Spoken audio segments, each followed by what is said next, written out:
Hello students, welcome to my channel Hindi with Rajshree ma'am.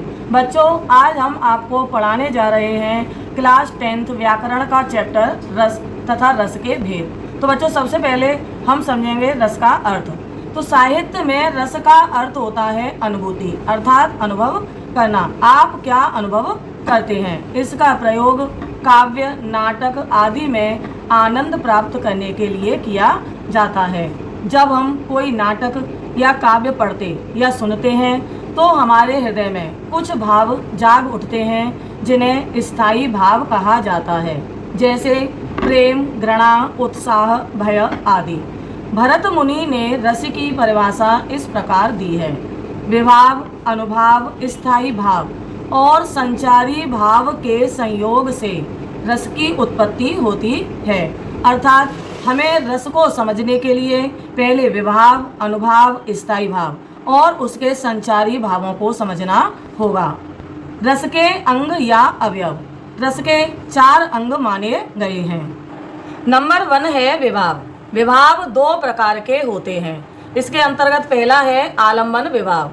स्थायी भाव जागृत करने वाले व्यक्ति, वस्तु या परिस्थिति आलम्बन होते हैं। जैसे कोई भी व्यक्ति, वस्तु या परिस्थिति जो होती है वो हमारे अंदर स्थायी भावों को जागृत कर सकती है। इसे हम इस उदाहरण के द्वारा समझेंगे। जैसे लक्ष्मण को देखकर परशुराम को क्रोध हुआ, तो लक्ष्मण जो है वो क्रोध का आलम्बन है। अब आलम्बन के भी 2 रूप होते हैं, पहला आश्रय और दूसरा विषय। जिसके मन में स्थायी भाव जागता है अर्थात जागृत होता है, वह आश्रय कहा जाता है, और जिस कारण से स्थायी भाव जागता है उसे विषय कहा जाता है। परशुराम आश्रय हैं और लक्ष्मण विषय हैं।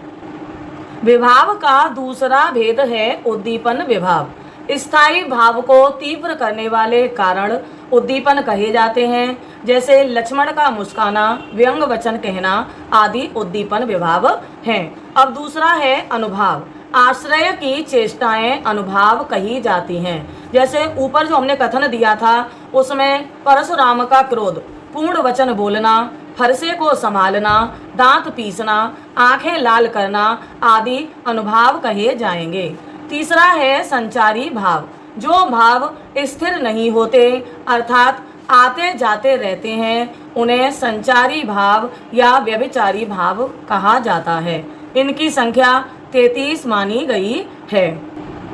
नंबर 4 है स्थायी भाव। काव्य में 9 स्थायी भाव मुख्य माने जाते हैं: प्रेम, हास, शोक, क्रोध, उत्साह, भय, घृणा, विस्मय और वैराग्य। ये सभी भाव मानव मन में सुप्त अवस्था में रहते हैं अर्थात सोई हुई अवस्था में रहते हैं और अवसर पाकर जाग उठते हैं। ये भाव कभी समाप्त नहीं होते, अतः इन्हें स्थायी भाव कहा जाता है। बच्चों, अब हम देखेंगे रस के भेद। मुख्य रूप से रस के 9 भेद माने गए हैं: श्रृंगार, करुण, शांत, रौद्र, वीर, अद्भुत, भयानक, हास्य और बीभत्स रस। कुछ विद्वान इनकी संख्या 11 मानते हैं। विभिन्न स्थायी भावों से उत्पन्न रसों के नाम क्रमशः इस प्रकार हैं। बच्चों, जिसे हम इस तालिका द्वारा समझेंगे। तो रति स्थायी भाव जिसका रस है श्रृंगार रस। दूसरा करुण रस जिसका स्थायी भाव है शोक। वीर रस जिसका स्थायी भाव है उत्साह।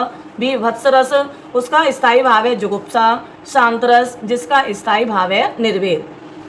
हास्य रस इसका स्थायी भाव है हास। रौद्र रस जिसका स्थायी भाव है क्रोध। भयानक रस इसका स्थायी भाव है भय। अद्भुत रस जिसका स्थायी भाव है विस्मय। रस के भेदों को विस्तार से समझने के लिए मेरा अगला वीडियो देखें, जिसका लिंक डिस्क्रिप्शन में दिया गया है। यदि बच्चों आपको मेरा ये वीडियो पसंद आया हो तो वीडियो को लाइक करें, शेयर करें एंड सब्सक्राइब करें।